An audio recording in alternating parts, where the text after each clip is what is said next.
अस्सलाम वालेकुम, welcome to my YouTube channel. उम्मीद है आप तमाम लोग खैरियत से होंगे। लास्ट वीडियो में हमने डिस्कस किया था कि एक नॉर्मल बच्चे की लेंथ या हाइट कितनी होती है और उसका ग्रोथ का पैटर्न कैसा होता है। मतलब एक बच्चा जिसकी विलादत होती है तो किस किस तरह से उसकी हाइट इंक्रीज़ हो रही होती है, पैदाइश पे उसकी हाइट कितनी होती है और फिर वो किस तरह से अपनी हाइट में इजाफा करता है और कौन कौन से फैक्टर होते हैं जो उसकी हाइट में बढ़ने में मदद देते हैं। तो इस वीडियो में हम डिस्कस करेंगे कि कब आपको ये सोचना चाहिए कि आपके बच्चे की हाइट उसकी उम्र के हिसाब से कम है या वो उसका कद जो है ठीक से ग्रो नहीं कर हो रहा है। तो चलिए हम शुरू करते हैं अपनी वीडियो।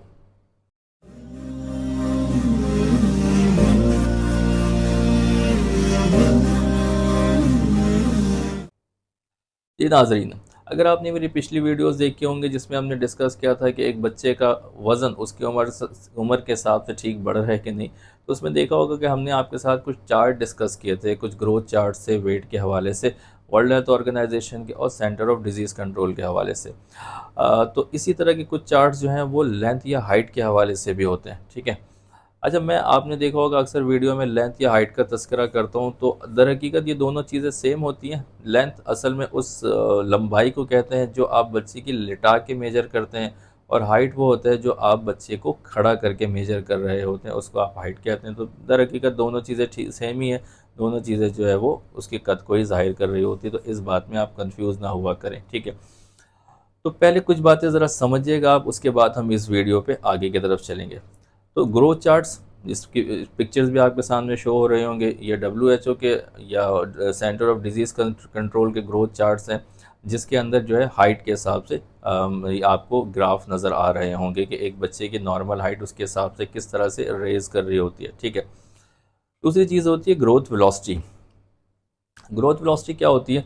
अगर आपने पिछली वीडियो की तरफ मैं आपको दोबारा से रेफ़र करूं, तो आपने देखा होगा कि हमने आपसे डिस्कस किया था कि एक पैदाइश पर एक बच्चे की हाइट होती है 50 सेंटीमीटर, फिर 1 साल पर आके हो जाती है 75 सेंटीमीटर, 2 साल के ऊपर हो जाती है 85 सेंटीमीटर, फिर 95 सेंटीमीटर, फिर 100 और ऑनवर्ड चलती रहती है।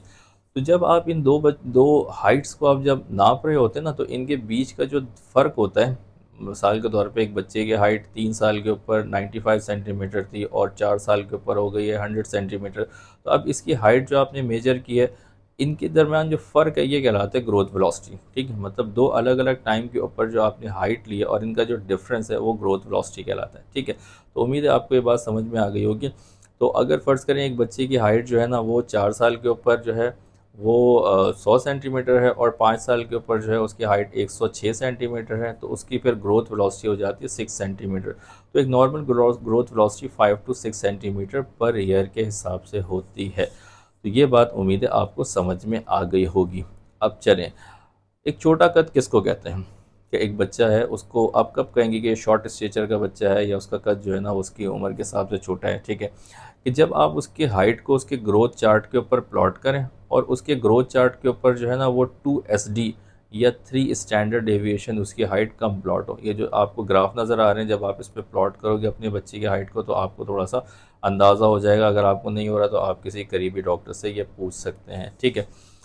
दूसरी बात, अगर उसकी ग्रोथ वेलोसिटी जो है ना वो कम हो, 25 सेंटाइल से कम हो, या समझ लें आसान लफ्ज़ों में कि उसकी ग्रोथ वेलोसिटी जो है वो तकरीबन 5 सेंटीमीटर पर ईयर, मतलब 5 सेंटीमीटर फ़ी साल के हिसाब से अगर कम हो रही है, तो इसको भी आप कहते हैं कि ये बच्चे की ग्रोथ सही नहीं हो रही है, उसका कद जो है वो कम हो रहा है या कमी की तरफ जा रहा है, ठीक है।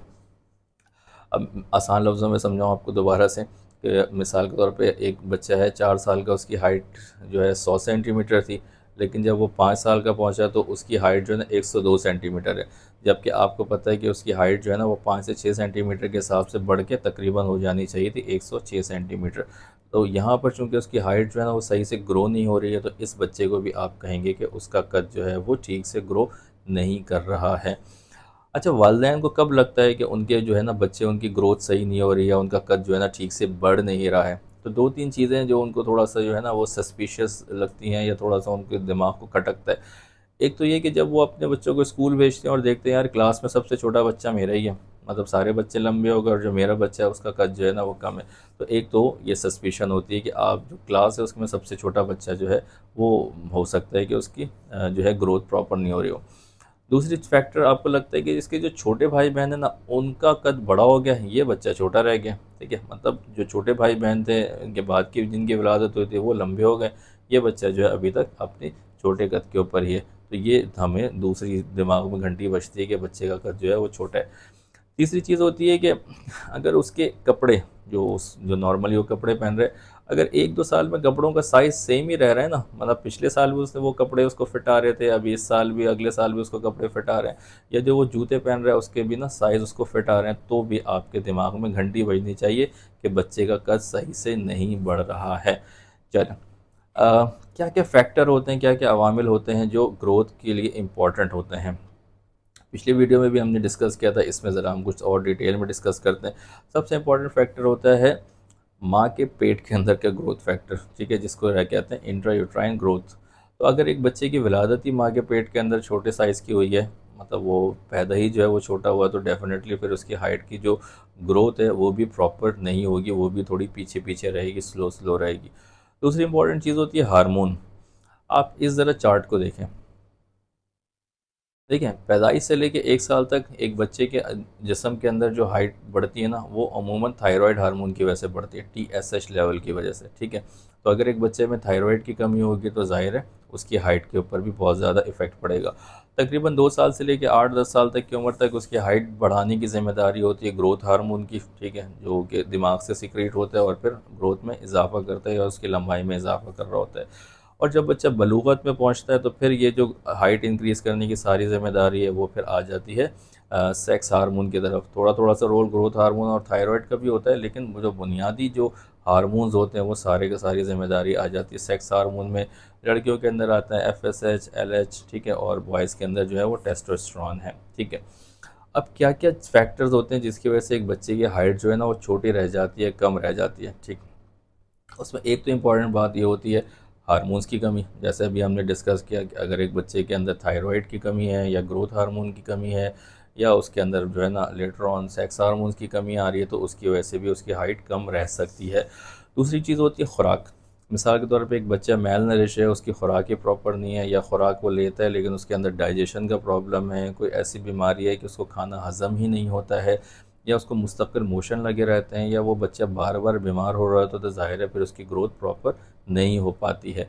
तीसरी चीज़ होती है नींद। अगर एक बच्चा स्लीप डिप्राइवेशन का शिकार है, उसकी नींद प्रॉपर नहीं हो पाती है, कोई स्ट्रेस है, परेशानी है कि उसकी नींद प्रॉपर नहीं होती है, तो ज़ाहिर है उसकी फिर उसकी हाइट भी पे भी ज़रा इम्पेक्ट पड़ता है, क्योंकि ग्रोथ हार्मोन जो है ना वो सबसे ज़्यादा सिक्रीट होता है जब हम सोते हैं।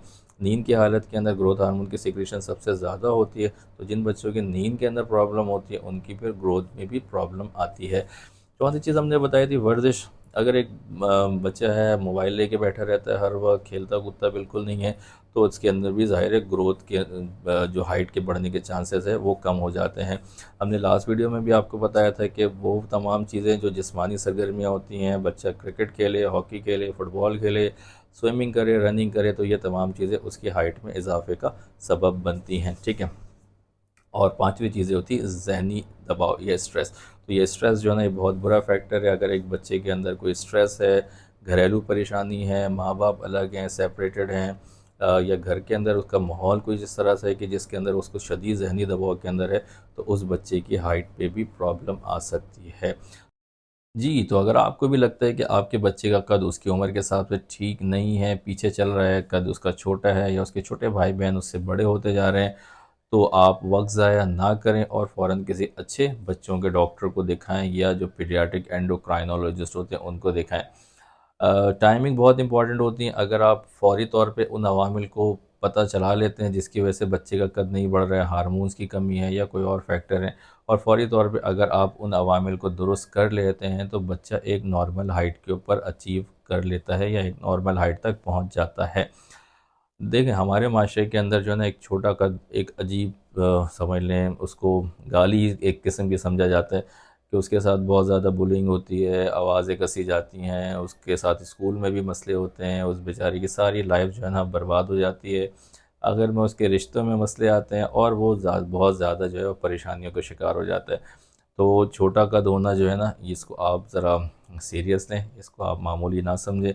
बहुत ज़्यादा स्ट्रेस में या जहनी दबाव के अंदर जो है ना इस तरह के बच्चे आ सकते हैं अपनी आइंदा ज़िंदगी के अंदर।